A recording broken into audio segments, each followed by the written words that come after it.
I'm Julian. I'm Annette, and Julian and I, we had the pleasure and slight challenge of bringing art into this conference and conversation on well-being economy. We wanted to, just like we did yesterday, take the space at the beginning of the plenary just to reflect a bit, do something unexpected, flip a little bit upside down how it normally is when you enter a conference and you want it to be efficient and learn something and go ahead.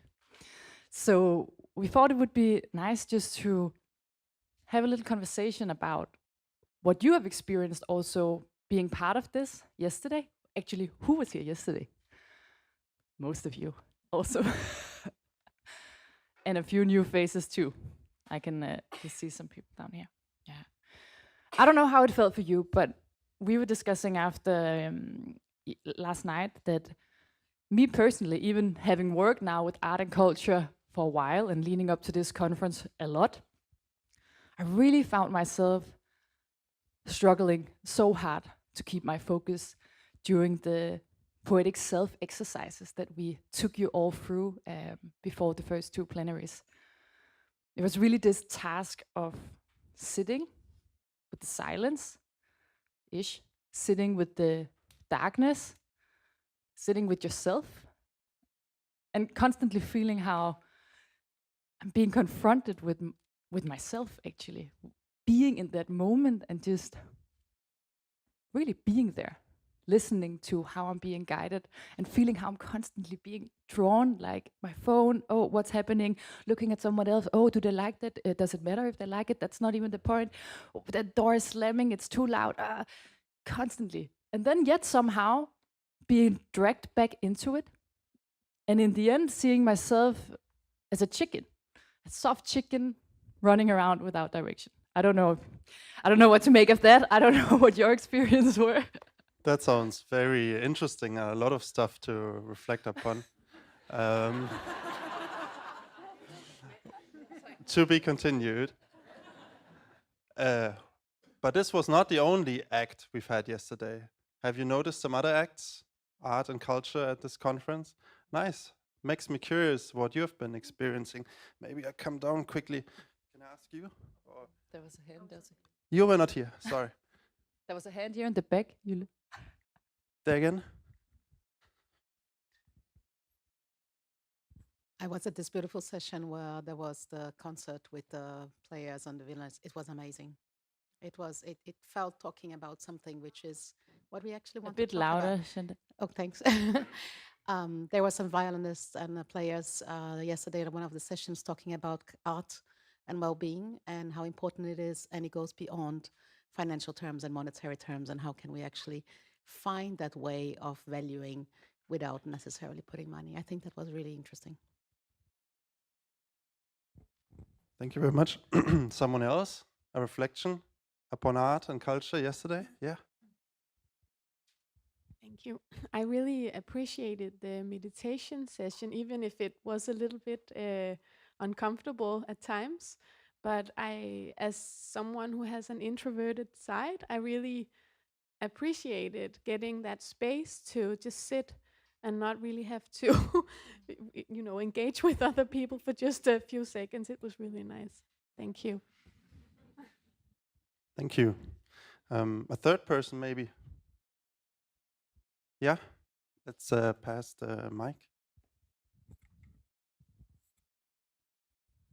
We started with, I had no idea that you tried to put culture in the different elements, but we actually sang a karaoke version of Blowing in the Wind by Bob Dylan, and that was moderating, and it was really interesting, a good way of starting.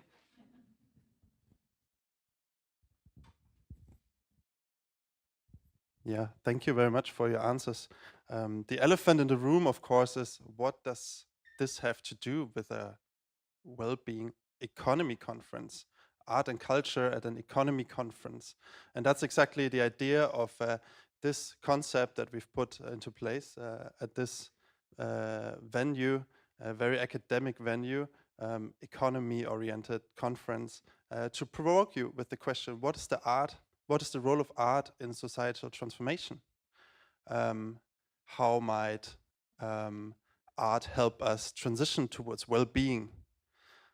And without giving you now a long lecture or something like that, you have said it was interesting, but it was hard to grasp maybe if you confronted with art as I'm confronted with art and real art, and there's of course so non-art.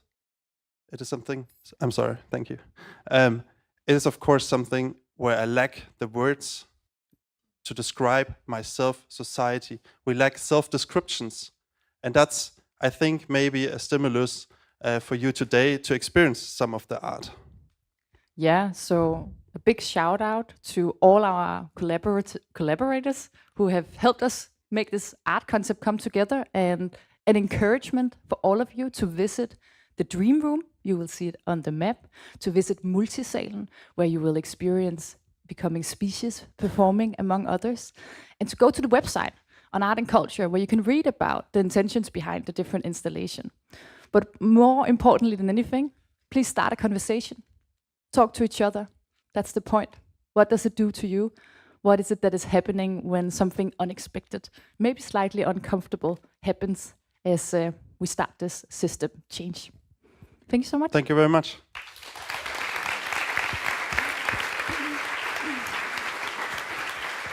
Thank you. Godmorgen og velkommen til. Jeg har glædet mig til i dag, efter en dag i går, hvor vi jo fik lidt fast grund under fødderne. Vi fik Catherine Trebek til at tegne et framework for os på begreberne well-being economy.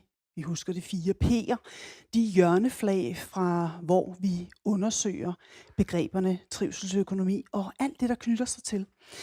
I dag har vi faktisk mulighed for at påvirke realpolitikken. Det der parlamentsvalg til Europa kommer til at ske jo utrolig snart, og her sidder foran mig på forreste række en god håndfuld af kandidaterne til parlamentet. Velkommen til. Tak fordi I er her. I lytter jo med, når Jason Hickel om et øjeblik giver sin keynote, ham som jeg i går fik kaldt for antropolog rockstjernen, ham som har gjort degrowth meget populært og har lavet 2 vanvittigt gode bestsellerbøger også. Se, og grunden til, at jeg er så glad for, at I er her, det er jo fordi, at der er i denne her verden om et stort økonomisk forandring, en fantasifuldhed, var jeg lige ved at sige, et mod og en evne til at omstille hjernen til noget ganske andet, som kræver ret meget. Og det kan man ikke selvfølgelig på sådan en formiddags keynote få forstået til fulde, men måske blive inspireret til at gøre et stykke realpolitisk arbejde. Det er jo det, som er meget, meget spændende. Jeg glæder mig til at høre jer om det. But with no further ado, I'd like to welcome on stage Jason Hickel. Are you here?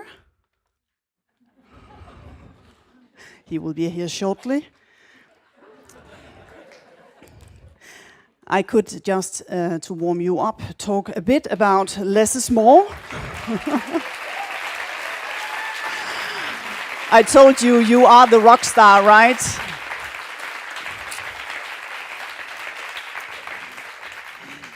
Reading your books, I get the picture that you are an optimist. You talk about hope, and you talk about the madness it takes to reinvent the future, the madness it takes to think of something completely different to change the world. And I hope you can inspire the politicians and all of us with a little madness and the bravery it takes as well.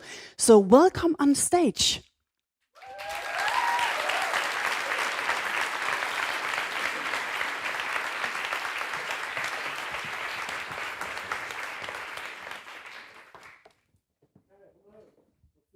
Is this going to be on? Is it on? Just quiet. Maybe, I think you have to make it closer, actually. Let's see. Okay. Can you all hear me? Is this all right? Okay. Thank you so much for the kind introduction. And thank you to the organizers for putting this incredible event together. And thank you all for showing up so early in the morning. Before we get going, I want to just briefly express my strong solidarity with the student demonstrations that are happening outside right now in support of Palestine.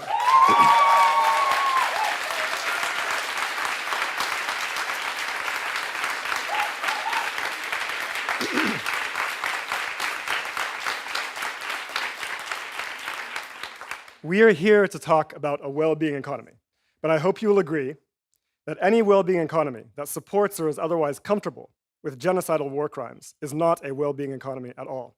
We must do everything in our power to bring about the end of the occupation, the end of apartheid, and the end of the colonial projects.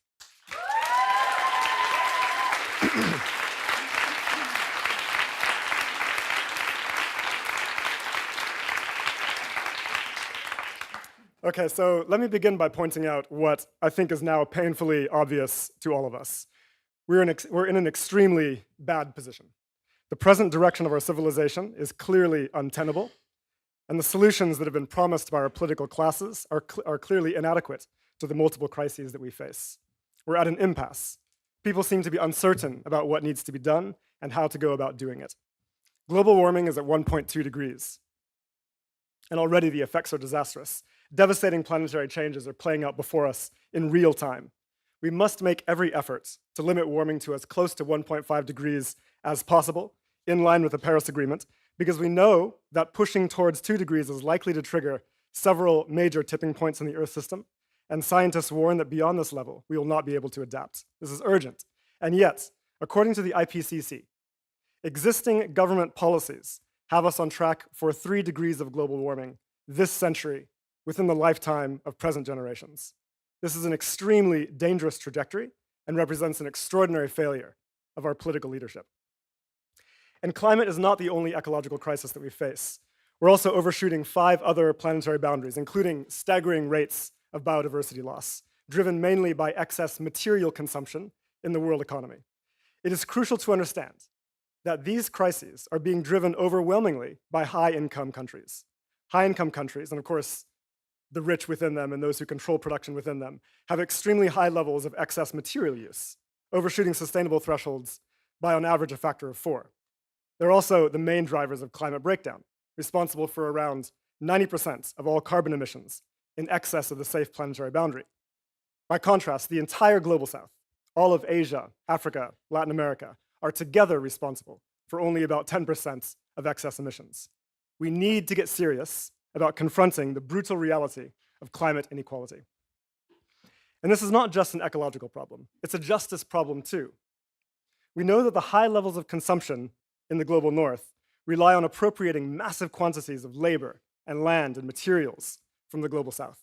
Several studies have shown that nearly half of all material consumption in rich countries like Denmark is net appropriated, net of trade, from the global south through imperialist dynamics of unequal exchange. This process drains poorer countries of resources that could be used for human needs and development.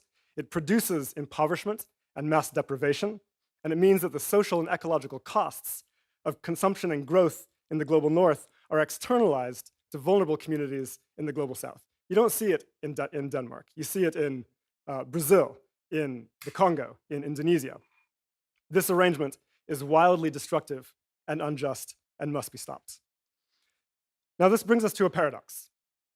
The global north has extremely high levels of energy and material use, overshooting planetary boundaries by a vast quantity. But it also, nonetheless, still fails to meet many basic human needs. Now, this is obviously painfully clear in countries like the US and UK, where deprivation is rampant. But it's true even in Europe, where 40 million people cannot afford nutritious food. 95 million face the risk of poverty, and tens of millions more cannot access decent housing. In other words, our economic system fails not just in ecological terms, but in social terms too. Why? What's going on here? What explains this paradox of high production despite deprivation, and how can we address it? The key thing to understand is that these are structural effects of our existing economic system, which is capitalism. Now, let me clarify briefly what I mean by this. When people hear the word capitalism, they often think of innocent things like businesses and markets and trade. But these things were, of course, around for thousands of years before capitalism and are indeed innocent enough on their own. In reality, the key defining feature of capitalism is that it is fundamentally undemocratic.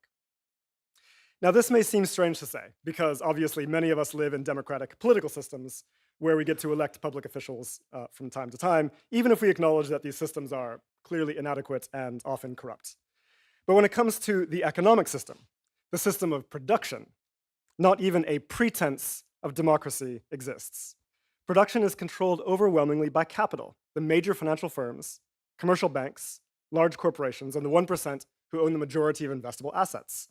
They are the ones who determine what we produce, how we use our collective labor and our planet's resources, and how the yields of our production shall be distributed.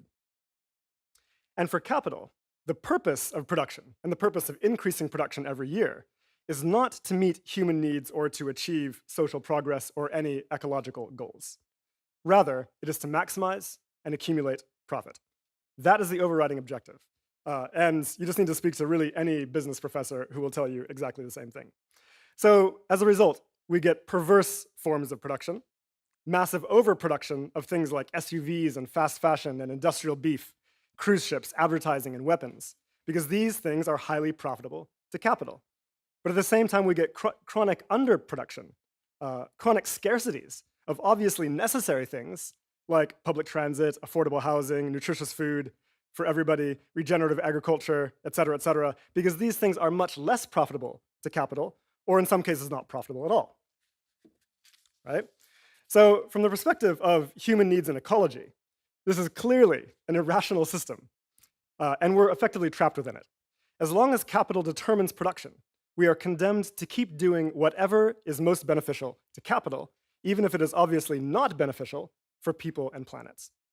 And in fact, this is important to understand. This is precisely the dynamic that explains why we are moving so slowly right now in terms of energy transition, right? In many cases, we know that renewables are cheaper than fossil fuels, so we assume the transition will happen very quickly.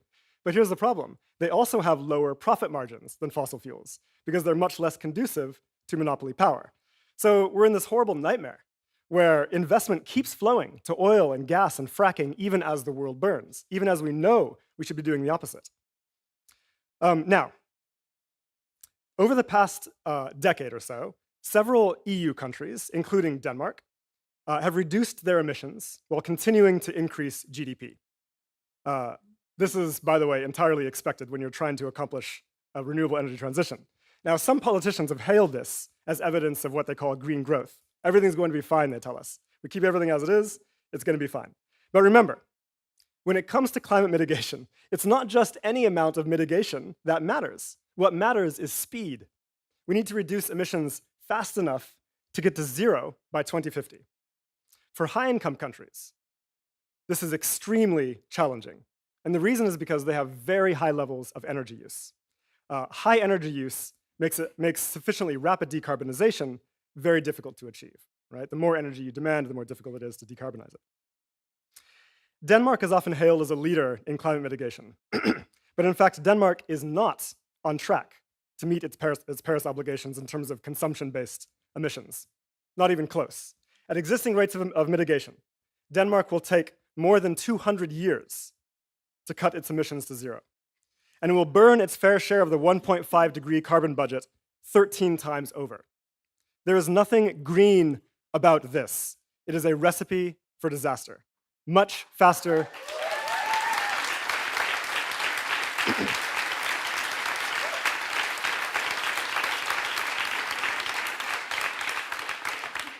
Much faster mitigation is needed. And here's the reality. If we want to have any hope of decarbonizing fast enough to meet our obligations under the Paris Agreement, not only do we need much faster investment in renewable energy, but also rich countries need to reduce total energy use. The less energy we use, the faster we can decarbonize. Very simple. Now, some of this can be achieved through efficiency improvements, yes. I'm strongly in favor of technology. We should embrace the power of technological change and innovation, and we should invest in more of it. But we also know that this is not enough in and of itself, because in a growth-oriented economy, gains from efficiency improvements are mostly wiped out by growth in total production. So yes, we need technological change, but we also need something else. We need to scale down or degrow less necessary forms of production in order to reduce excess energy use directly. The value of doing this is obvious to any sane observer. Should we be producing things like SUVs and mansions and fast fashion in the middle of an ecological emergency? The answer is clearly no. We can agree on this fact. There are huge chunks of our economy that are clearly destructive and totally unnecessary for human well-being and should be scaled down. And I want to get this point across loud and clear. If we want to achieve our climate goals, this has to be on the table. So how can this be done in practical terms? It's quite simple, and I'll introduce you to two critically...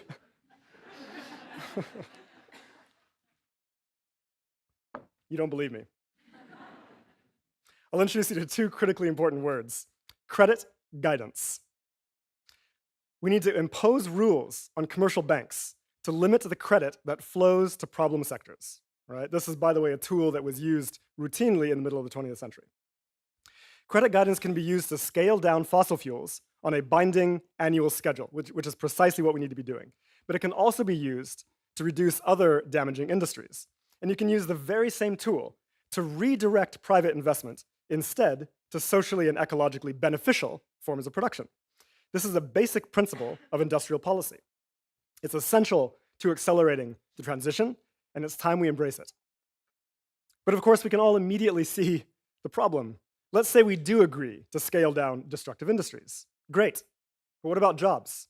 What if this risks exacerbating unemployment and worsening the economic insecurity that so many people already suffer under this system? It's a political non-starter, and nobody would vote for it. And by the way, this is precisely why most politicians can't even discuss this, right? But fortunately, there's a straightforward solution. We need two specific social policies. And I'm not saying these are a nice theoretical exercise. I'm not saying these are just nice to have. I'm saying that these are existentially necessary.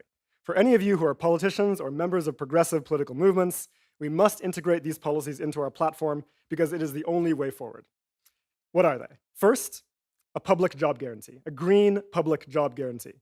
Establish a mechanism such that anyone who wants to can train to participate in the most important public works of our generation, with workplace democracy and dignified wages, building renewable energy capacity, establishing public transit, insulating homes, restoring ecosystems. There's a tremendous amount of work that needs to be done, work that we know is socially necessary and ecologically urgent, and we can no longer just wait around for capital to decide it is worth doing.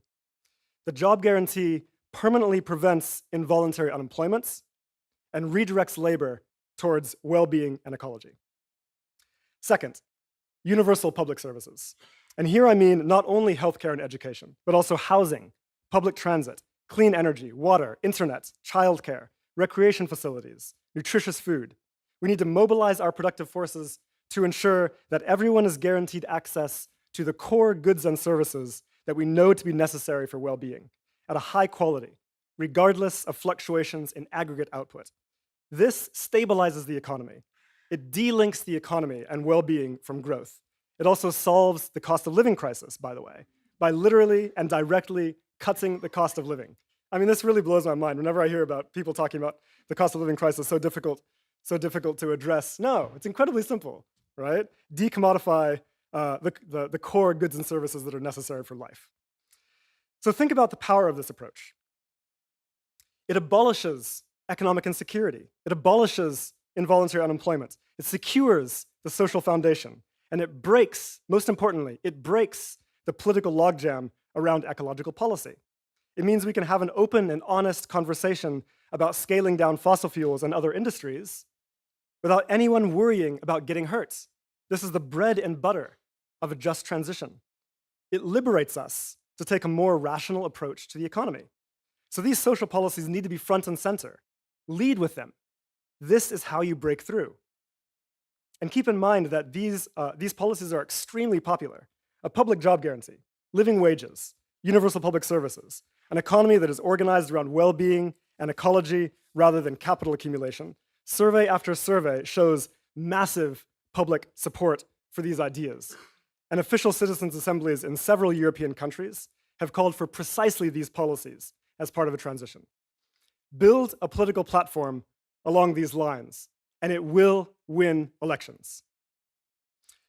Okay, but I know that every one of you is thinking deep inside your hearts, this all sounds great, but how do we pay for it? How can we possibly fund these things? Now, the conventional assumption is that we first need to grow private production and then tax the revenues from that production in order to fund public production.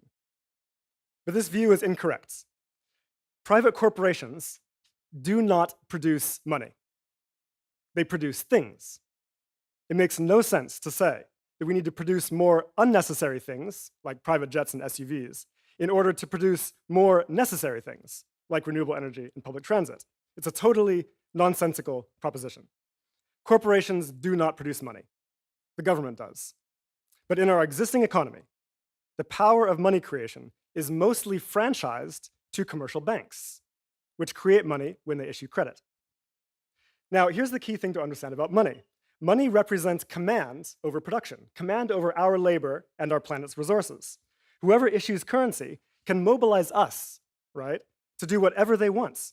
And right now, this extraordinary power is vested in commercial banks, and they use it to produce whatever is most profitable to capital, rather than what is obviously most necessary for humanity.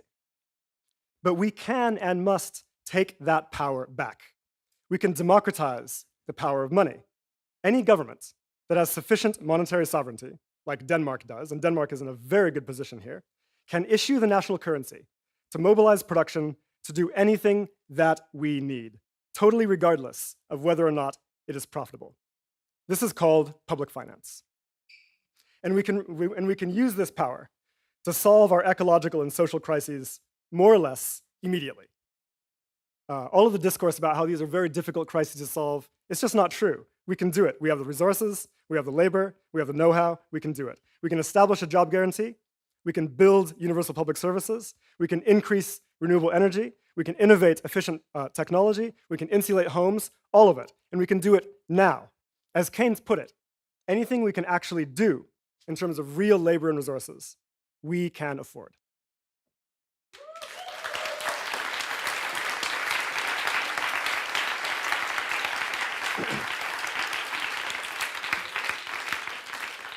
Now, of course, our ability to do this is limited by the productive capacity of the economy, the national stock of actual labor and resources in factories and so on.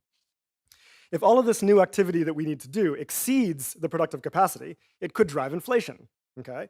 But this problem is solved precisely by the fact that we are simultaneously reducing unnecessary production elsewhere in the economy, reducing other demands on our productive capacity.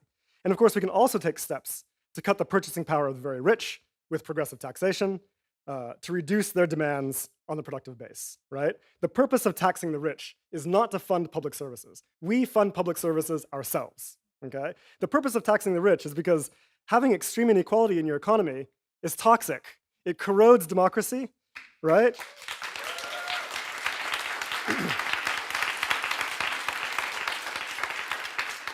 It's totally antithetical to a real democratic economy, a real democratic society. So what this basic policy approach does is it effectively shifts labor and resources away from servicing the interests of capital accumulation and toward achieving socially and ecologically necessary objectives. This is how you democratize the economy. So think about it this way. The ecological crisis, just like the social crisis, is 100% a problem of the production system. It's a problem of who controls production and what is getting produced. That's it. Under capitalism, we suffer from a massive misallocation of our productive capacity. Too much of some things for some people, and not enough of other things for most of us. Why? Because capitalism is undemocratic. So what's the antidote to this problem? Democracy. Economic democracy. Democratize finance. Democratize public services. Democratize businesses. We know empirically that when people have democratic control over production, they focus on what they know to be required for human welfare and ecology. It's as simple as that. People already know in their hearts exactly what to do. Democracy is the antidote to a socially and ecologically destructive economy. But Europe is not an island. Addressing our global crises requires that all countries succeed, or none of us do. Governments in the global south also need the freedom to mobilize their own production around human needs and ecological objectives and development, rather than being made to service consumption and accumulation in the global north, which is their present position.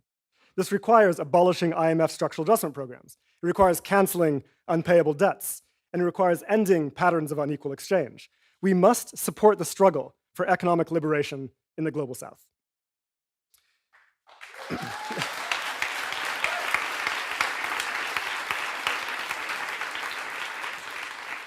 I'm glad you're interested in this, because this is actually quite an important point, right?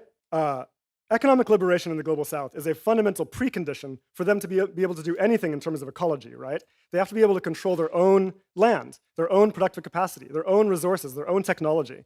And until that occurs, it's impossible to expect that all countries will be able to decarbonize on the scale and speed that we need.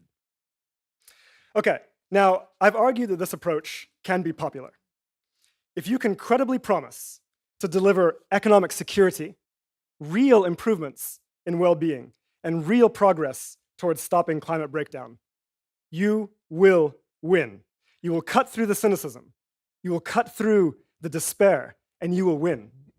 But let us keep in mind that this will require a major political struggle against the few who benefit so prodigiously from the status quo.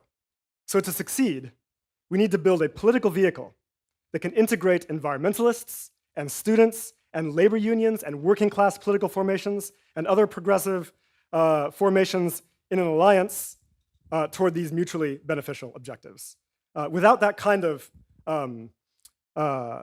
cross-movements integration, I think we fail. So look at the world right now. This is not a time for timid responses.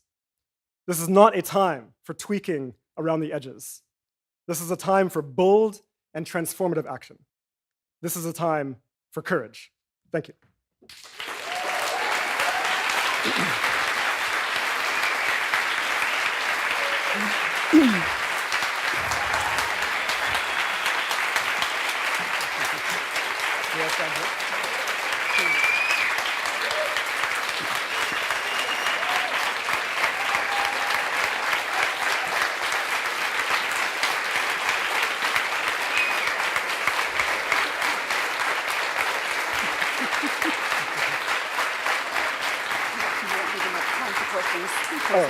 Let's do that.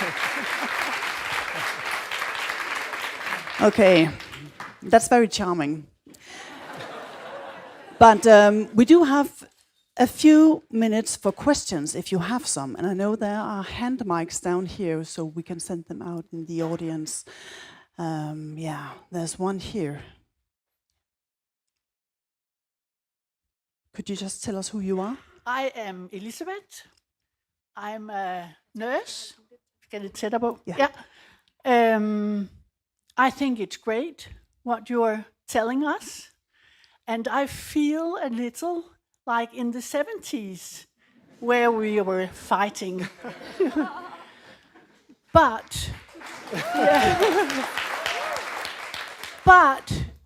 could you translate it to Danish? Because we are some that speak some English, but some of us struggle by translation, so we don't hear all what you're saying. So I would like, if you will, if some of the maybe, that's a proper challenge, right? Just no, you can just Danish have, is very easy though, but no, you can have AI to translate. But just to ask about how do we cherish what you did back in the 70s and still believe that this second wave might be, more effectful, or we have this momentum, this optimism that you state in your book despite everything? First of all, thank you for the question. My mother is also a nurse, and I think it's one of the most important professions on the planet. So thank you for the work you do.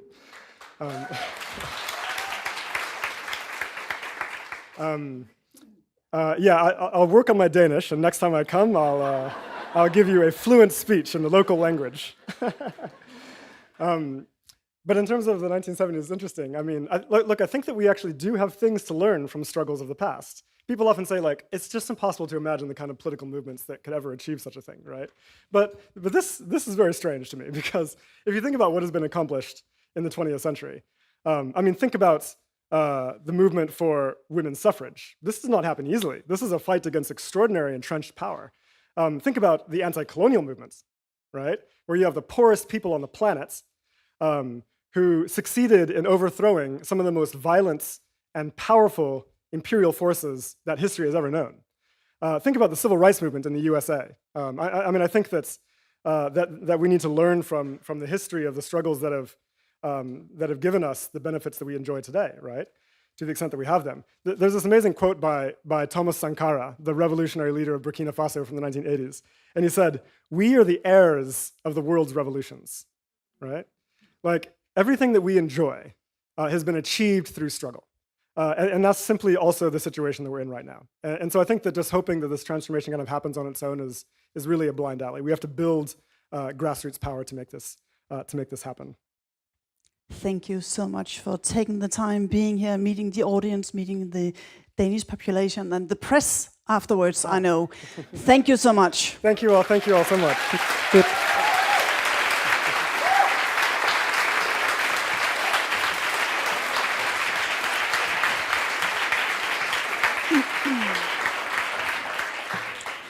And now to something completely different.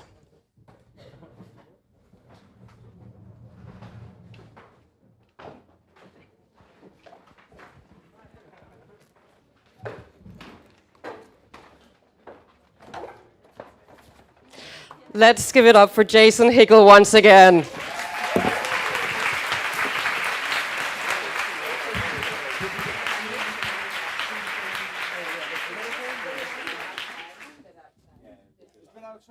My name is Mette, Riise, and I have the honor to give my short contribution to this plenary session. And I want to start to say, I think I speak for all of us when I say that it will be exciting to see if a well-being economy will be the new paradigm to unite us all, or if it's simply a spoiled way for white people to say that it felt great to squeeze the global south out of all of their resources, and now having to stop should also feel great. As I stand here before you, I am not in doubt of any of your great intentions. After all, nothing says I am devoted to change like a 2-day conference. So what I see is people who care about human rights and the future of the corporation Denmark. Therefore, I will now ease the tension and give you the answer to the question I know all of you have been asking. How highly can we expect the corporation Denmark to prioritize human rights in their future green endeavors? It is, of course, important that Denmark shows that the road to climate action is not paved with human rights violations, as when, for example, the Danish investment fund IFU accidentally invested in a wind power plant in Kenya, resulting in the local people losing their land. Such cases are damaging to Denmark's brand. Denmark, a green corporation, and I want to say this huge PowerPoint screen I have, if anyone can't see, you're so welcome to come closer.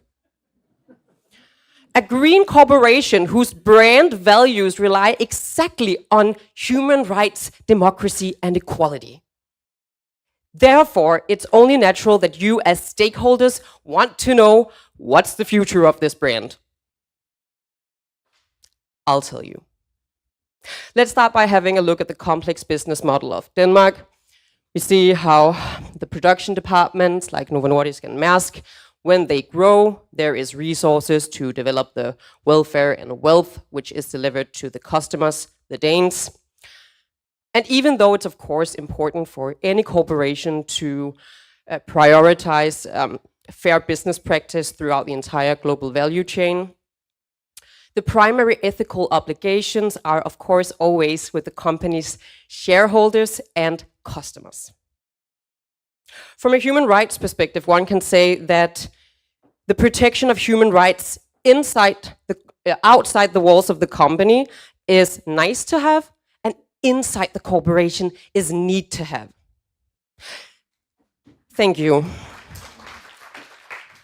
This is also illustrated with the classic corporate social responsibility pyramid, which shows how the primary ethical obligations of a company is to be economically profitable. Next comes the legal obligations, particularly towards the customers. Next, the ethical, like if your company produces a fair trade product line. And in the end, we have the philanthropic, like when IKEA buys a wind turbine.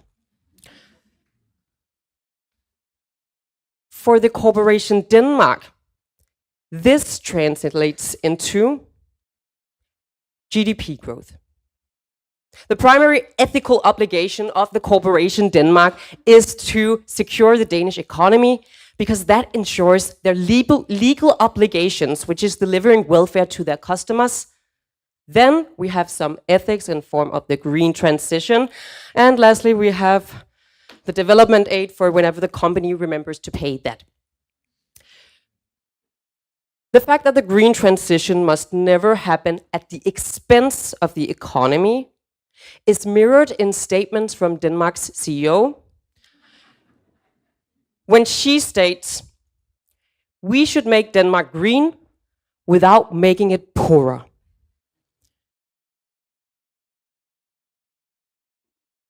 So what does this mean for human rights? Is Denmark, as a corporation who doesn't really care about anyone else but themselves, because they see other nations as competitors that should be outcompeted in the name of growth? Of course not. Because to Denmark, other nations are of course also joint venture partners. And Denmark just launched a new core value, one core value to rule them all, a guiding star for all of their future international partnerships. A value which was presented in the new Foreign Affairs report, a report which in just 1 year got a strong makeover.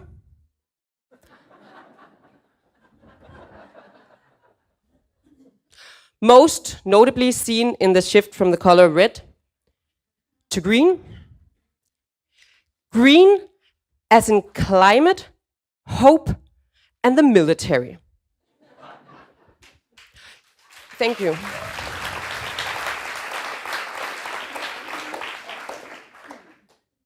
Because in just 1 year, the world had become a much more unsafe place to be, because Denmark had gotten a new government. Sorry, because of the war in Ukraine.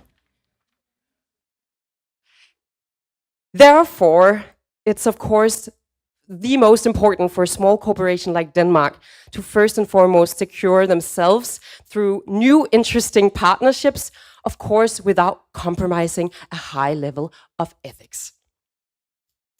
Therefore, the report launched a new core value, which did not just contain the old ones, but also innovated them. All that had to be done was to change a few letters, and this became pragmatic idealism. Yes! Yes! Get up! Is this working?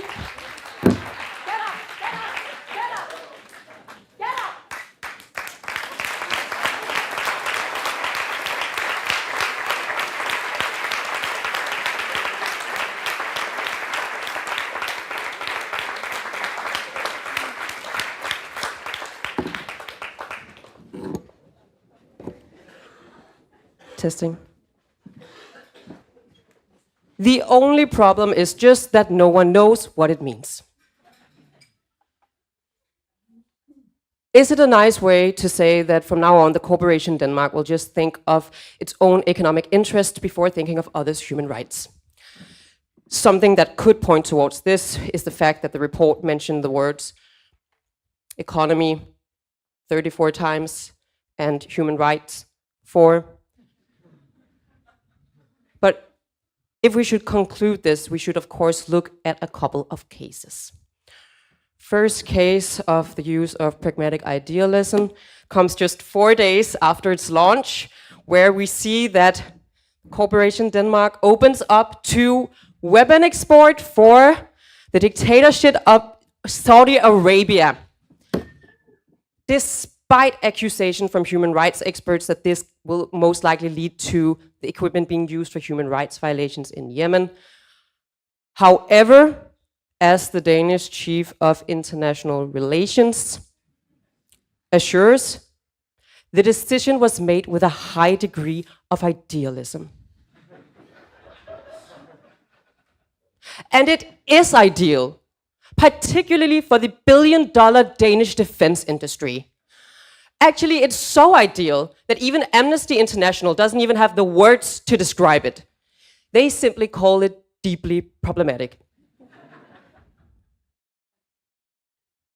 Another case of pragmatic idealism can be seen in the fact that Denmark, for the past 6 months, has upheld its idealistical principle to keep its weapon export to the apartheid state Israel. Despite accusations of Israel committing apartheid, occupation, and genocide, of course not accusation from any credible sources, just the UN and the super uptight International Court of Justice.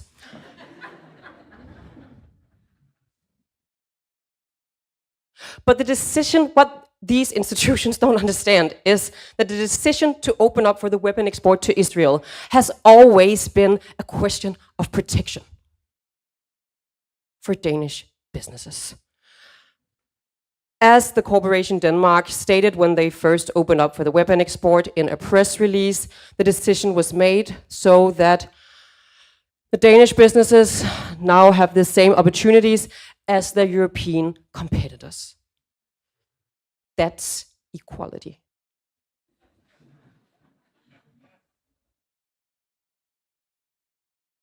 So what does that mean? Pragmatic idealism means that if the Corporation Denmark wants to secure its own financial success in the long run, it might have to accept a few human rights violations further down the long global value chain. And that's not just a result of pragmatic idealism. It's always been like this.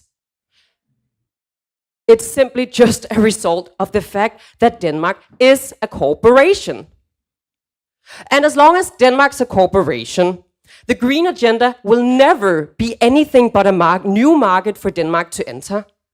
And as long as Denmark's a corporation, sustainable development goals in other countries will always be, or development aids in other countries will always be a corporate social responsibility bonus to polish the Danish surface of the economy. And as long as Denmark's a corporation, human rights in other countries will always be nice to have and not need to have.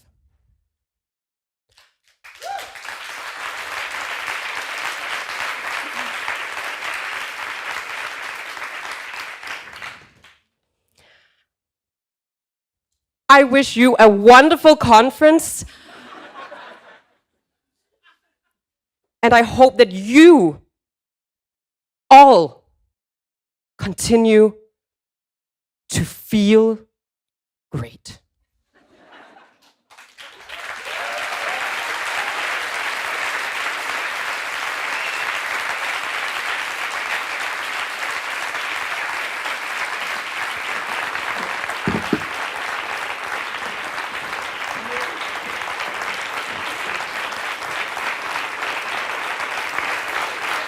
Mette, Riise, mine damer og herrer.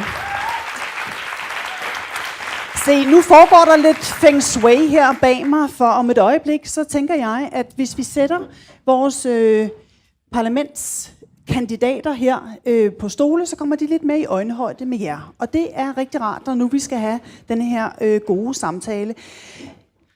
Jeg forestiller mig, at jeg stiller nogle spørgsmål, de stiller lidt spørgsmål til hinanden. Vi taler om alle de væsentlige ting, som jeg har på hjerte. Og så åbner jeg for, at I andre også kan stille spørgsmål. Hvad siger I til det? Ja, der er en finger der, det er I glade for. Så hvis I nu sidder undervejs og tænker, jamen forstod de egentlig det, som Jason Hickel sagde? Kunne jeg lige hjælpe dem med at forstå, hvad det er for tankemønstre, som man måske kunne begynde at afsøge som sådan parlamentariker, så kan I jo endelig lige tænke over nogle gode spørgsmål. Velkommen, nu er der blevet arrangeret til os. Velkommen op på scenen. Kiram, Marie, Peter-Hansen, SF. Hvis du nu går op først, så kan folk lige se, hvem du er. Lars, Fogh, Mortensen, Radikale Venstre, Niels Fuglsang fra Socialdemokraterne. Nå, se, nu kommer der trængsel på trappen. Og rod i systemet, kan jeg godt se på det hele. Ja. Se. Velkommen til. Stine Bosse fra Moderaterne, Reinout Bosch fra Enhedslisten, og sidst og bestemt overhovedet ikke mindst, Marianne Lynghøj fra Venstre. Velkommen op. Vil du begynde?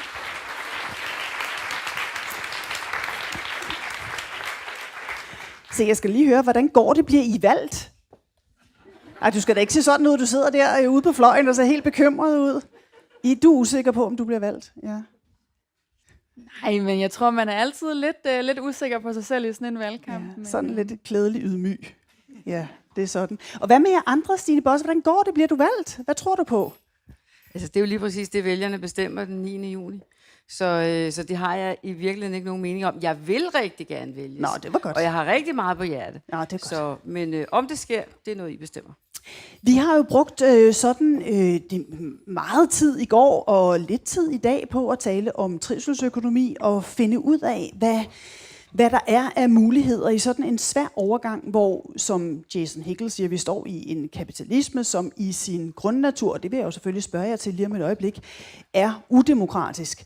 Men hvad tænker I? Måske skal vi bare have sådan en lille håndsoprækning her. Kunne I godt forestille jer, at vi, eller har I lyst til at kæmpe for, at vi bevæger os ind i en trivselsøkonomisk tid, hvor det er i højere grad nogle af de her sådan demokratiske well-being overskrifter frem for økonomisk vækst, der kommer til at bestemme?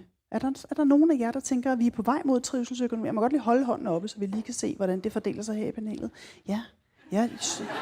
Der er lidt visne hænder. Det er ikke, fordi det er forudsigeligt som sådan. Kunne I også godt se det nede bagved, hvordan det fordeler sig? De visne hænder ligger hos Venstre og Moderaterne, men ellers så var det sådan mere eller mindre begejstret. Det er jo spændende og et godt udgangspunkt, fordi vi er jo sultne her i salen for at finde ud af, hvor visionære I er. Hvilken form for trivsel er det så, vi skal være endnu bedre til at sætte i højt sæde? Hvad tænker du, Reinout Bosch? Du får en mikrofon, fordi vi har lidt få, så vi skal lige dele. Jamen helt sikkert. Altså jeg synes, det er helt sindssygt, at der er så mange mennesker samlet her, og jeg synes, det er et sindssygt emne. Jeg sidder derhjemme og skriver på et manuskript, der hedder Demokratisk økonomi, hvor jeg prøver at sidde og arbejde med de her ting. Og det, at der sidder så mange mennesker, som er villige til at møde op de her 2 dage og være med til at diskutere det, det synes jeg er fuldkommen sindssygt. Så du troede, du var en outsider og havde fundet noget, som var meget spændende, og pludselig viser det sig, at det her det er mainstream, i hvert fald når man kigger herover. Nej, altså jeg er jo af den overbevisning, at vi arbejder i den her retning, eller rettere sagt, kapitalismen arbejder af sig selv i den retning, at altså, den har et naturligt endepunkt. Og spørgsmålet er, hvordan kommer vi derfra? Ender vi i et samfundsmæssigt kollaps, eller er vi i stand til at kunne gribe den mulighed? Og jeg er fuldkommen enig med Hickels i, at det er kun demokratiet, der kan stå imod kapitalens magt. Så derfor er det interessante spørgsmål for mig, det er, hvordan laver vi så den demokrati? Og det er også det, som jeg så sidder og skriver på. Og det er det, jeg tænker er interessant for os som kandidater til Europaparlamentet. Det er jo den her diskussion af, på hvilket niveau sker demokrati? Fordi demokrati skal selvfølgelig ske så tættest som muligt på borgeren. Altså det står i Enhedslistens program, det har regeringen også vedtaget. Jeg tror, det betyder 2 forskellige ting. Men samtidig må vi også sige, at vi står over for så store problemer, at det er klart klimakrise, alle de sådan globale udfordringer og migration, der følger med, kan jo ikke løses i Rødovre. Så det bliver vi jo nødt til at snakke om på et højere niveau, og hvordan får vi et demokratisk niveau, som er højere? Ja, og det kan nok også godt løses i Rødovre, tænker jeg. Men det er rigtigt, der er en stor samtale, og der er de lokale samtaler. Stine Bosse, du er jo kendt som businesswoman, men jo også forstår solidaritet på tværs af kloden, fordi du har været formand for Plan Børnefonden, stopper du her efter 15 år til juni måned. Men en af dem, som jo godt ved, at der er indbygget paradokser, altså at det der med demokrati og økonomi, at det er svært at forene. Hvad tænker du? Jamen, jeg tænker følgende. Altså, jeg tænker for det første, at også i min tid i Concito, og for mange år siden, da jeg var direktør i Tryg, der var jeg meget optaget af klimaforandringer. Og jeg var optaget af at læse de rapporter, der sagde, at hvis vi bare fik halvdelen af den identificerede olie op fra undergrunden, så var vi doomed. Og det er jo sandheden, og det er stadigvæk sandheden. Og jeg er også nødt til at sige til 70'er-romantismen, hallo, altså det er jo mig. Det er sgu da os, venner. Så vi kan jo ikke bare sidde og sige, at det var helt fantastisk dengang. Vi er nødt til at tænke helt anderledes, og vi er nødt til at påtage os det boomeransvar, vi har. Og noget af det, vi går til valg på, er meget, meget konkret. Fordi jeg kan godt være med til at drømme stort. Det vil jeg meget gerne. Og jeg kan også godt række hånden helt op og sige, at vi skal finde nogle helt andre modeller. Men jeg kan også være realistisk og sige, at det er faktisk lige nu kun Danmark og Frankrig, der går op i klima, hvis vi kigger bredt ud over Europa. Jeg kommer til at holde den klimafane så højt, jeg overhovedet kan. Men jeg er også nødt til at give jer nogle ærlige svar, og ikke bare nogle idealistiske, nu er vi her, og nu har vi det fantastisk ideelt. Vi er nødt til at være konkrete. Vi går ind for, at vi får sat konkrete målsætninger for vores affald. Altså en affaldsreduktion på 20% i 2040 og på 20% i 2030, 50% i 2040. Og ved I hvad? Vi er dem, der skal starte i Danmark. Vi er næst værst i verden. 786 kilo lort, undskyld mig, smider vi ud. Men det er også jer, det er også mig. Og jeg hører til en af dem, der har nogle penge. Jeg smider også for meget ud. Men det gør vi også, når vi går for Roskilde Festivalen. Det gør vi også hele tiden og i hverdagen, og det kræver nye strukturer. Det kræver ikke bare idealisme, det kræver nye strukturer. Dem vil jeg gerne være med til at skabe, og de mål vil jeg gerne være med til at sætte. Jeg vil gerne sørge for, at vores offentlige indkøb i hele Europa, vi kan starte der, det er vores skattepenge. Vi køber ind hver dag, vi kunne bare beslutte det. De offentlige indkøb skal være grønne og socialt ansvarlige, og de svarer til ca. 14% af hele EU's BNP.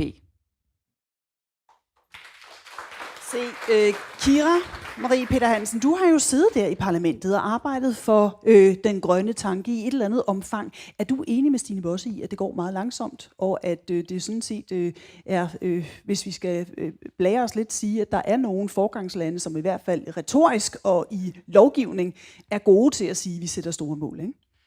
Jo, jeg synes også, det går langsomt. Jeg tror ikke, jeg synes, at Danmark nødvendigvis er sådan en førernation. Hvis vi kigger på for eksempel EU's vandmiljøregler, så lever Danmark ikke op til dem.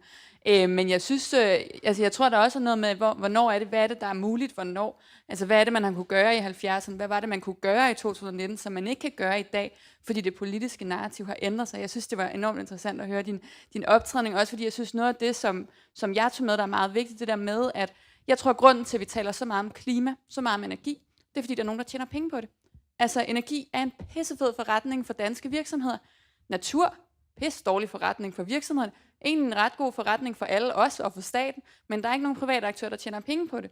Og det tror jeg er noget af det, der gør, at vi nu ikke kan komme videre i den grønne omstilling, ikke kan komme videre med den del, der handler om miljø og landbrug og havmiljø for eksempel.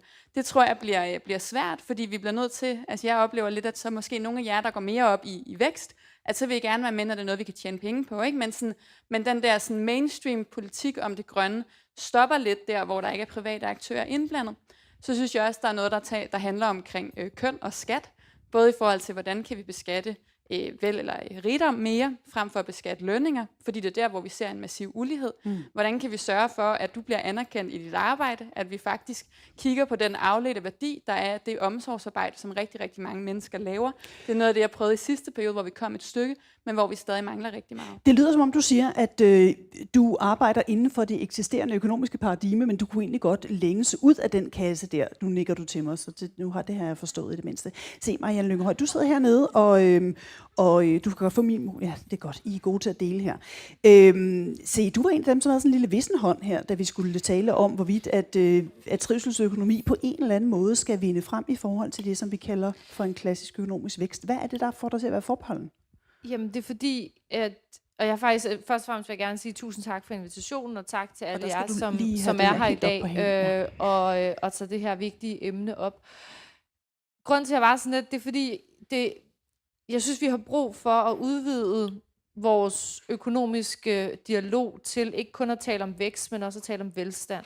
Og nu siger du vækst, men vækst er jo også nogle gange en forudsætning for velstand.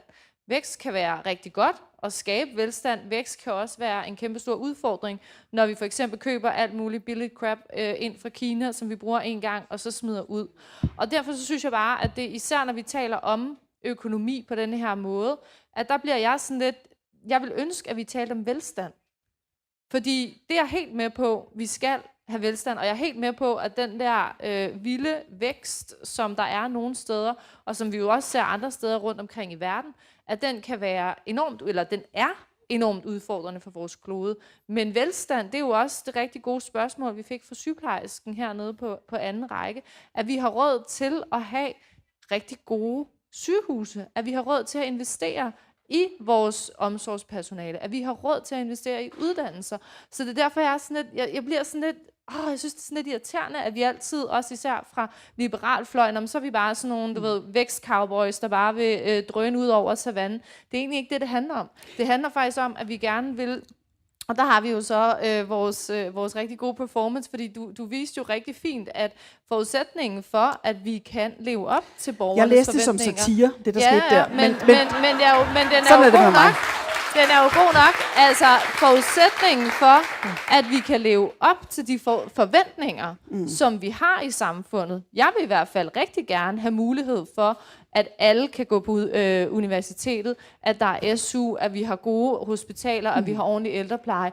Det er jo, at vi har noget velstand i samfundet. Så jeg vil ønske, at vi kunne udvide den her, når vi endda er i et forum, hvor folk interesserer sig for det her, udvide det til at sige, jamen, hvordan får vi så skabt en bæredygtig velstand? Og der er du jo inde på noget af det, som Jason Hickel jo også taler om, ikke? At forudsætningen for, at man kan trives, det er jo, at man har basale nødvendigheder på plads, altså at der faktisk er et velfærdssamfund, kan vi oversætte det til. Og det er der jo ikke for alle i Europa. Så du siger, at forudsætningen for, at vi skal tænke vækst, det er, at vi får bunden med, at vi får sikret basale housing, og hvad har vi, som er sund mad, alt det der, som er nødvendigt. Hvis du ser ud over Europa lige nu, så synes jeg, det er ret væsentligt at kigge på, hvad er det, der sker. Der er en kæmpe stor højredrejning i gang i Europa. Det bekymrer mig helt vildt. Det bekymrer mig helt vildt som progressiv liberal stemme, som faktisk rigtig gerne vil den grønne omstilling, som rigtig gerne vil have, at alle de klimamål, vi har sat i EU, de rent faktisk bliver til klimahandling. Fordi vi ser ind i et parlament, som potentielt set kan have flertal med højrefløjen. Nu har vi ikke nogen, desværre, fra højrefløjen repræsenteret, men hvor vi kan se ind i, at i Europaparlamentet, der skal jeg måske lige læse op på, hvem der er højrefløjen der. I så du savner i virkeligheden i panelet altså nogle af de... at vi kan med de konservative kræfter i parlamentet potentielt set danne flertal. Og så siger jeg bare, så er det altså farvel og tak til alt det klimahandling, som alle os i panelet rigtig gerne vil drive. Så derfor så siger jeg, at vi bliver simpelthen nødt til at tage de bevægelser alvorligt og forstå, hvad er det, der er med de her mennesker. Jason han sagde også, 40 millioner europæere, de har altså ikke råd til nutritious food. Det bliver man nødt til at tage alvorligt. Og vi bliver nødt til også at tale om i Europa, hvordan får vi så drevet et bæredygtigt Europa, som også er velstående og som giver muligheder for alle europæere. Fordi sådan har vi altså ikke været i stand til at tale om den grønne omstilling af Europa. Og det derfor tror jeg, at vi ser det her meget voldsomme backlash af højredrejning rundt omkring i Europa, og det bekymrer mig enormt meget. Jeg kunne godt tænke mig at vende tilbage, og du kan lige summe lidt over det, men jeg kunne godt tænke mig at vende tilbage til dig lige om et øjeblik og spørge, hvad det er for mekanismer, du sådan kunne forestille dig, du kunne have lyst til at arbejde for i parlamentet, der skal sikre, at denne her vækst i virkeligheden har et socialt fokus. Fordi det må være der, hvor vi sådan reelt politisk kan arbejde, ikke? det lyder som om, det er det, vi er på vej hen til. Niels Fuglsang, du sidder der så pænt med mikrofonen. Det var jo din formand, der sådan blev gjort lidt grin med her, ikke? Altså, at der er en business-tænkning, at det, som er, hvad kan vi sige, den økonomiske driver, at det er sådan set business Danmark, der kører. At provokere det der lidt at tænke politik på den der måde? Nej, jeg synes, det var ramt meget godt, satireindlægget her. Og jeg tror, det er helt rigtigt set, at det, der foregår i øjeblikket, og foregået de sidste årtier, og som jeg tror, vi ikke kan blive ved med, det er, at landene konkurrerer med hinanden om, hvem der kan have det højeste bruttonationalprodukt. Politikerne sætter det som mål, når de laver økonomiske planer. Så handler det om, at hvem kan have en økonomisk politik, der øger bruttonationalproduktet. Jeg har skrevet Ph.D.-projekt om Finansministeriets regnemodeller, og den måde, de regner på, og der står bruttonationalproduktet jo helt i centrum for det. Og jeg tror, hvis vi skal væk fra det her, og det mener jeg, vi skal, fordi jeg mener ikke, der er noget land i verden, der har vist, at man kan blive ved med at hæve bruttonationalproduktet på den måde, som vi gør, og så samtidig respektere de planetære grænser, altså bevæge sig inden for de planetære grænser. Der er ikke noget land, der har lavet den afkobling, og det mener jeg heller ikke er realistisk. Så vi bliver nødt til at komme væk fra det der bruttonationalprodukt-begreb og erstatte det med nogle andre ting. Og der tror jeg, og det er det, jeg har argumenteret for i min Ph.D. og andre steder, at politikerne bliver nødt til at stille nogle krav til de der regnemaskiner og sige, prøv at høre, I leder os på vildspor. Bruttonationalproduktet leder os ikke bare på vildspor i øjeblikket, det skader os. Så vi må erstatte det med nogle andre ting, nogle andre mål for, hvad vil det sige, at vi er et succesfuldt samfund? Det skal vi måle på nogle andre parametre. Der er blevet udviklet, der sker ret meget, så vidt som jeg ser det i øjeblikket, i forhold til, at der bliver udviklet alternativer til bruttonationalproduktet. Der er det grønne bruttonationalprodukt, som Peter-Hansen arbejder med. Men jeg tror også, vi må se på, jamen altså, hvad er det egentlig, der gør folk glade? Hvad er det, der gør, at folk trives? Hvor stor lighed er der i vores samfund? Kan det ikke være et succesparameter? Hvor bæredygtige er? Respekterer vi de der planetære grænser? Det er jo det, som politikerne skal konkurrere på, og det gør vi ikke i øjeblikket, så længe vi fortsætter med de der regnemodeller, og derfor må vi stille nogle krav til dem. Så lighed som et målestok.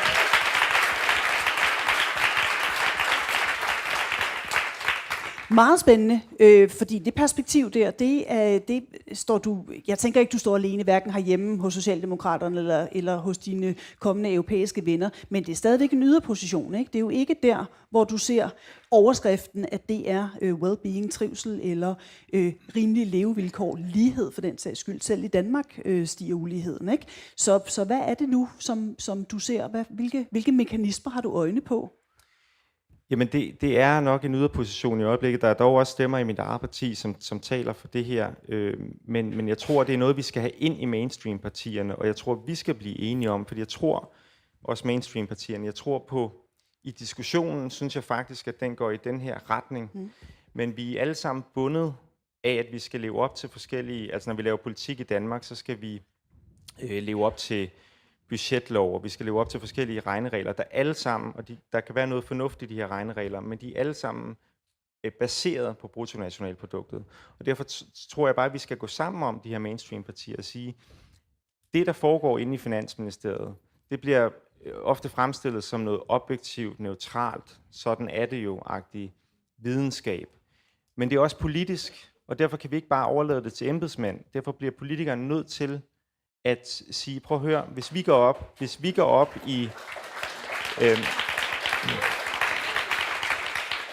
op i bæredygtighed, hvis vi går op i lighed, hvis vi synes, at uligheden den er steget for meget, og det hører jeg til dem, der siger, jamen så må vi have nogle modeller, nogle redskaber, der måler det. Der måler vores politik ud fra det, og ikke bare på, hvor meget vi kan øge bruttonationalproduktet. Se, det var så populært et budskab, så jeg tænker, at der er nogen, der har taget note her,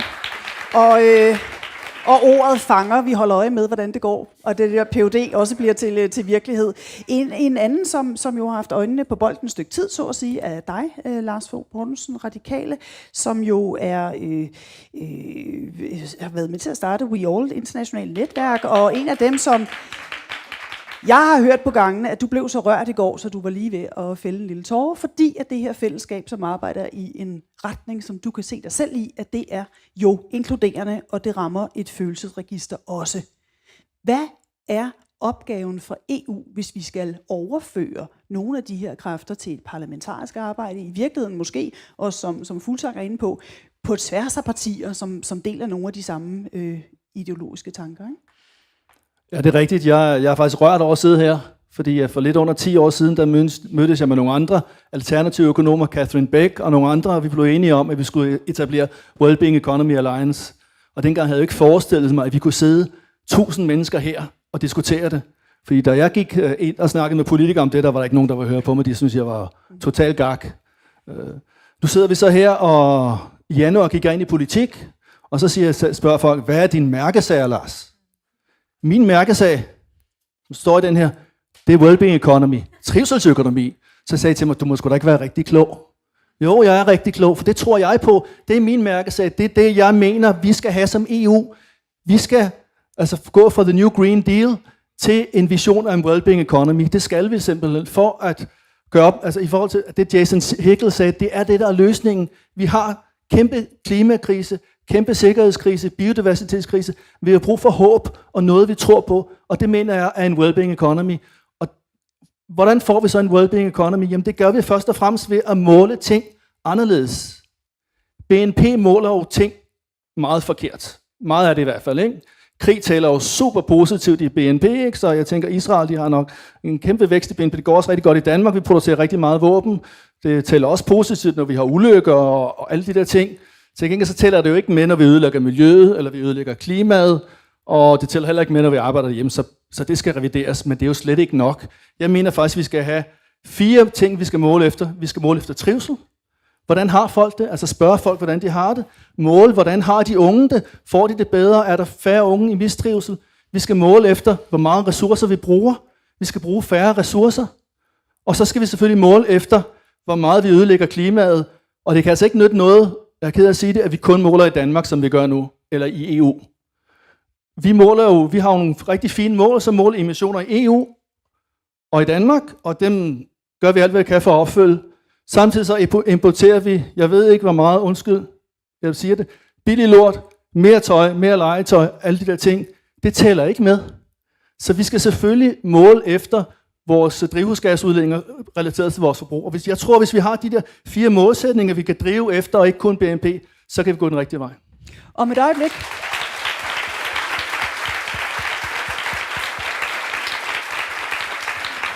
Om et øjeblik kommer jeg til at åbne for spørgsmål fra salen her. Der er jo masser af ting, I kan plukke af. Jeg håber, at I er vakse og har lyst til at bruge det her chance for at komme i god dialog. Så be prepared, ikke? Og Stine Bosse, du har siddet med fingrene op nogle gange. Ja, men det er fordi, jeg synes faktisk, at det er værd at bemærke, at det vi skal diskutere her, det er jo EU-perspektivet. Og tak for, at du tager det med tilbage til Europa. For jeg synes, det er en rigtig god idé at få nye mål til. Men jeg synes, det er endnu vigtigere, at vi præcis i den her næste 5-årsperiode begynder at levere på det, vi allerede har målsat. For gør vi ikke det, altså klokken er jo ikke sat i stå. Vi kan jo ikke sidde og vente på, at vi får nye målsystemer. Hvis ikke vi begynder at levere konkrete løsninger på de klimamål, der er sat, så er jeg bange for, at de her i øvrigt fantastiske performance-ting, vi var vidne til, og morsomheder, det synes jeg også var morsomt. Man kan godt grine af sig selv, eller noget, der kunne ligne sig selv. Men det er vi simpelthen nødt til. Og der vil jeg gerne få endnu et mål til, som jeg kommer til at arbejde helt konkret for. Altså vidste I, det er sådan noget, jeg synes er meget fascinerende ved at gå ind i politik for alvor. Vidste I, at hvis man lægger alt, hvad vi udleder i flyrejser, sammen med alt, hvad vi udleder i CO2 fra søfart, så er vi ved at nå op på niveauet for alt, hvad vi udleder i tøjforbrug. Excuse me. Hvornår har vi sidst talt om det? Så nogle ting bliver vi simpelthen nødt til at tale om. Vi bliver nødt til at få sat konkrete mål, og så er vi nødt til at se at komme i gang med at forfølge de mål. Og så en ting, der ligger mig dybt på sinde, og det har noget at gøre med selvfølgelig min egen baggrund, men også lidt, altså, hvordan er den her verden sat sammen? I de virksomheder, jeg har været en del af, og det er selvfølgelig ikke alle, det er langt fra alle, men de virksomheder, jeg har været en del af, og nogle af dem er også pænt store, og med rigtig, rigtig mange penge og rigtig mange investeringer, der ligger det her faktisk folk på sinde. Det gør ulighed også. Det er ikke fedt for virksomheder at se, at der kommer ulighed og destabilisering i noget som helst samfund, hvor man er aktør. Så det ligger folk på sinde. Og det vi skal påtage os som politikere, det er selvfølgelig at lave solide rammer for, at virksomheder kan virke, og kan virke fornuftigt inden for de rammer, og kan være med til at ramme nogle af de meget vigtige mål, som både handler om lighed og distribution af velstand, men som selvfølgelig også handler om klima. Og sidst, men ikke mindst, mine damer og herrer, de næste 5 år, handler det altså også om sikkerhed. Tak. Jeg synes, det er meget skizofrent at sidde her. Det er ikke for at ødelægge den dårlige stemning, men jeg forstår simpelthen ikke, hvordan I kan sige det her, når I har siddet i en regering, der har givet massive skattelettelser til de allerrigeste, når alle jeres partier... og når alle... Og vi havde for et halvt år siden, hvis man skal hive den op til det europæiske niveau, så reviderede vi de økonomiske rammer, som er det, der udgør den danske budgetlov for eksempel. Der havde vi for den grønne gruppe et ønske om at sige, at vi undtager de grønne investeringer for det her gældsloft, og vi undtager de sociale investeringer, fordi vi ser, at vi har et kæmpe investeringsgab. Det var der jo ikke et ønske om fra midterpartierne, at vi gjorde. Og det gør jo bare, at det bliver meget, meget svært at komme derhen, hvor I alle sammen siger, at I gerne vil, fordi vi har sat de rammer, der gør, at det politisk ikke er muligt længere. Jeg synes, Marianne, du havde en interessant pointe om det her med, hvad kan vækst føre til? For jeg tror egentlig, jeg på nogle måder er enig med dig i, at hvis Sydeuropa vækster, så har vi også en mulighed for at løfte befolkningen. Der tror jeg bare, at udfordringen er, at hver eneste gang vi vækster som samfund, så fordeler vi det jo ulige. Altså fordi vi ikke har en lige Men fordeling. den opgave har vi allerede sat Marianne på, for at finde ud af, hvad det er for en mekanisme, der sigter. Det var den der hjemmeopgave lige før. Men det du siger, det er, at du forstår ikke, hvorfor resten af panelet ikke stiller op for SF. Det er det, du siger, ikke også? Ja, det er det, jeg siger. Det er det, jeg hører. Og Niels Fuglsang, du var jo inde på det, at i virkeligheden være en minoritet i sit parti, det er vi jo nede og tale om noget, som næsten er dybt psykologisk, ikke? Altså, arbejder man indenfra, arbejder man udefra. Men tag os lige med ind, altså, hvordan taler I om det der, ikke? Nå, jeg synes også, der er en debat i mit eget parti, og den deltager jeg selv i. Jeg har sagt de her ting i lang tid og skrev mit PhD-projekt for 2 år siden, og det medført en eller anden form for debat. Der er siden flere af mine gode partifæller, Rune Bostrup og Bjarke Dahl Mortensen, der har skrevet en bog om de socialdemokrater. De har skrevet en bog om, hvordan vi skal vækst fra det her vækstbegreb. Så selvom Mette Frederiksen nogle gange bliver beskrevet som CEO og den store leder, så må vi jo have en debat også i vores parti, og jeg hører det til dem, der skubber på. Jeg har brugt faktisk meget min vågne tid på at forsøge at skubbe det i den her retning. Og jeg tror, at det er en dansk diskussion, men det er også en europæisk diskussion. Vi havde en stor konference i Bruxelles, hvor Ursula von der Leyen talte her for nogle måneder siden om well-being economy beyond GDP growth, tror jeg det hed. Og jeg mener i den grad, det er noget, vi skal tage med til Europaparlamentet. Altså EU vurderer jo landene, hvordan det går, og irettesætter de lande, hvor at man mener, at det ikke går godt nok økonomisk, de skal lave reformer osv. Det er jo teknisk, og det når sjældent overskrifterne sådan i medierne, men der tror jeg, at vi har en opgave, og det vil jeg da godt give dig håndslag på, Kira, og jeg håber, du vil være med til. Der må vi have det her på dagsordenen i Europaparlamentet og sige, hvad er det for nogle måder, Europakommissionen vurderer de her lande ud fra, og hvordan er det, de regner i deres modeller, fordi det har en enorm indflydelse. Så jeg lægger bare egentlig op til en bred alliance om det her. Jeg kan sige for mit vedkommende, at jeg deltager i den grad gerne i den. Tak for det. Det lyder sørme godt. Se, jeg har jo givet dig en lille lektie, Marianne, som er at pege på, hvordan vi sikrer, at øget vækst så også begiver øget lighed og måske mere trivsel for nogle af dem, der ikke trives så godt i dag. Er du kommet frem til noget? Fordi det er jo sådan lidt... Jeg tænker, at starte med at søge ind på Københavns Universitet og skrive en PhD om det, fordi der er nok brug for en 3 års tid til at finde de helt præcise svar. Men igen bliver der sagt, og du siger det også, at det er ikke for at være træls, men der bliver sagt øget vækst. Og det er bare, du ved, vækstbegrebet har jeg det også faktisk udfordrende med, fordi vækst er enormt mange ting. Vækst kan godt være, at vi importerer billigt shit fra Kina, som vi smider ud, og som der giver os indeholder farlig kemi, og som der ødelægger vores facilitet. Den vækst er jeg ekstremt kritisk overfor.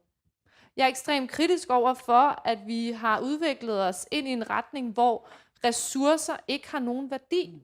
Og jeg tror, vi skal den anden vej. Nu var vi i debat i går, Niels og jeg blandt andet, med plastindustrien, hvor vi også fik lejlighed til at tale for eksempel om engangsplastik. Altså det her med, at en ressource som plastik har vi brugt en gang, og så smidt det ud. Altså det skal vi jo stoppe med. Og det er dårlig vækst. Og det er bare for at sige, at det, som jeg tror også, at Kira egentlig synes er lidt interessant, det er det her med, hvordan får vi så gjort den grønne omstilling til en velstandshistorie for Europa, sådan at vi får alle de unge europæere med.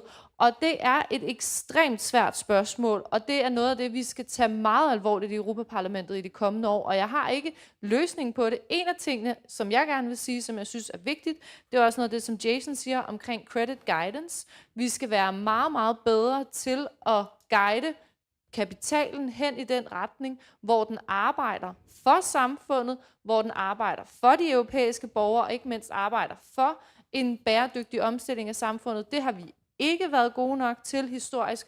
Det skal vi blive meget bedre til, fordi jeg tror, at det er forudsætningen for, at vi kan få skabt en velstand, en vækst, som der driver velstand, og det er den vej, vi skal for os at komme imod den højredrejning, vi ser i Europa. Tusind tak skal du have. Der er jo borgerinitiativet Tax the Rich, som Jason Hickel også talte om. Og det er jo måske en af de der tilgange, som kunne være noget, man kunne forholde sig til, når det bliver til virkelighed i parlamentet. Se, nu har vi jo mulighed for at stille spørgsmål. Og Pernille har en mikrofon her og suser ned igennem lokalet. Jeg kan se en hånd hernede på højre, og der er hen over det hele. Hvor er det dejligt. Skal vi ikke lige sige, at vi tager et par spørgsmål ad gangen? Ja. Jo, tak. Mit navn er Kara Djurhus. Jeg kommer fra Roskilde Festivalgruppen. Og det her er måske lidt højere grad på egne vegne.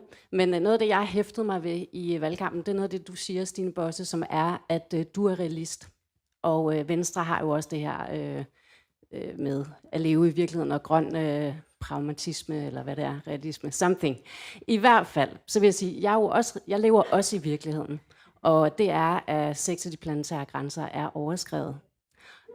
Og derfor synes jeg, at det er sindssygt vigtigt, at vi ikke bliver fanget i, altså hvis realisme betyder, at vi tager udgangspunkt i de eksisterende, og det vi lige nu kan forestille os skal være anderledes på baggrund af det, vi allerede kender, så har vi en kæmpe udfordring, fordi vi skal tænke helt radikalt anderledes, og vi har virkelig, virkelig travlt.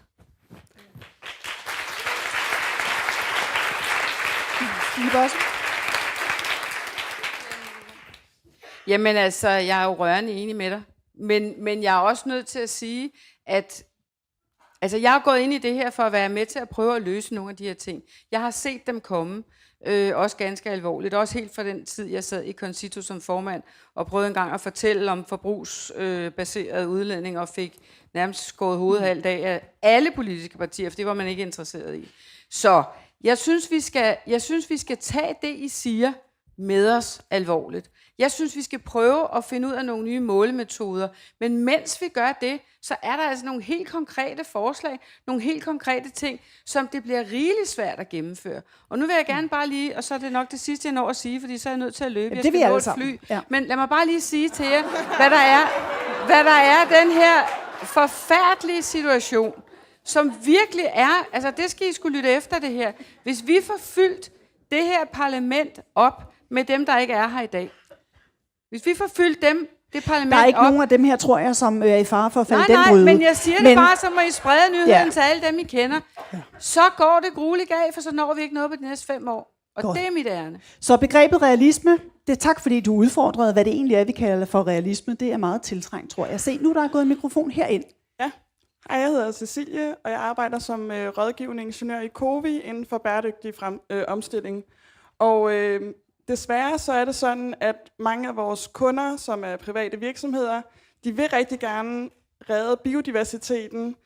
Og i Danmark, der har vi kun sådan noget 1-2% beskyttet natur, og det går af helvede til, og det er en af de planetære grænser, der er gået helt amok. Så hvad vil I som i EU gøre for at sætte, hvilke mål vil I sætte for biodiversiteten, og hvor hurtigt skal det gå? Nå, ja, Lars? Jeg har prøvet at komme på banen flere gange, og det er ikke så let her, det kan jeg godt mærke. Ikke, fordi jeg skal jo heldigvis ikke nå noget fly, jo, så det er jo godt. Men derfor har vi stadigvæk travlt, så forhold dig lige til de planetære grænser her. Jamen det vil jeg gerne, fordi vi skal hive tingene op, og jeg er jo glad for, at I taler om tøj og om plastik. Jeg er EU-ekspert i tøj og plastik, det har været mange år, ved jeg rigtig meget om. og det er også vigtigt med indgangsplast, men altså, vi skal hive det op, ikke? Vi håber alle sammen, at vi skal til Bruxelles på mandag, og finde ud af, hvor vi skal sidde henne. Og så, hvad skal vi? Jamen, der skal vi simpelthen finde ud af, hvor er det, vi skal hen som Europa i fremtiden? Vi tager som udgangspunkt, at vi har European Green Deal, og det er super ambitiøst, og det fortsætter nok. Det kan vi ikke tage som udgangspunkt. Vi som parlamentsmedlemmer, vi skal godkende de nye kommissærer, og vi skal helt herop og sige, vi skal kun godkende de kommissærer, som vil være med, og måske skal vi have en kommissær for well-being economy. Altså, vi er nødt til at trække det herop. Det synes jeg simpelthen, ellers så går det ikke. Det er måske et godt sted at slutte. Hvor mange af jer, hvis man stemmer jer til parlamentet, vil arbejde for en well-being commissioner, altså sådan en, som siger, jeg står på mål for trivselsøkonomi? Der er måske 2 hænder nede hos Kira. Prøv lige at lægge en kommentar til, Kira. Det bliver det aller sidste, der sker her i panelet. Jamen, jeg synes, det er en rigtig, rigtig god idé, men jeg tror også, vi skal være bevidste om, at hvis vi ikke får rykket kommissærerne på samme måde, som hvis vi ikke rykker en trivselsminister ind i Finansministeriet, så rykker det ikke. Så det kommer også an på, at man kan få den portfølje og de kompetencer, det kræver for rent faktisk at rykke det økonomiske system. For hvis det er altså ligesom vi har haft en ligestillingskommissær, hun har gjort en hel masse godt, men det er jo ikke fordi, man har sat ligestilling før alt muligt andet. Tusind tak skal I have for at komme her og gøre os klogere. Vi ønsker jer et rigtig godt valg, fortsat god valgkamp og et rigtig godt arbejde dernede i parlamentet. Skulle det lykkes jer. Og tusind tak for at pege på, at vi udfordrer begreberne realisme, at en kommissær sådan set ikke er et vinderlod, hvis der ikke også er reel politik bag. Om et øjeblik lukker jeg jer ud i de store sessioner, hvor I kan opleve en masse, og så ses vi igen. Og så ses vi igen i eftermiddag. Fordi når klokken bliver 4:20, så løfter vi nemlig diskussionen om, hvad er det så for regnemodeller, vi kan udvikle på, når Peter Birch Sørensen og Emma Holten blandt andet gæster mig på scenen her. Så skal jeg minde om, at der er kunstinstallationer, der er både drømmerummet og multisalen. Blandt andet er der klokken 13 en meditativ workshop i drømmerummet. Det er jo altså i frokostpausen. Tusind tak for denne formiddags session, og have nu nogle rigtig dejlige oplevelser.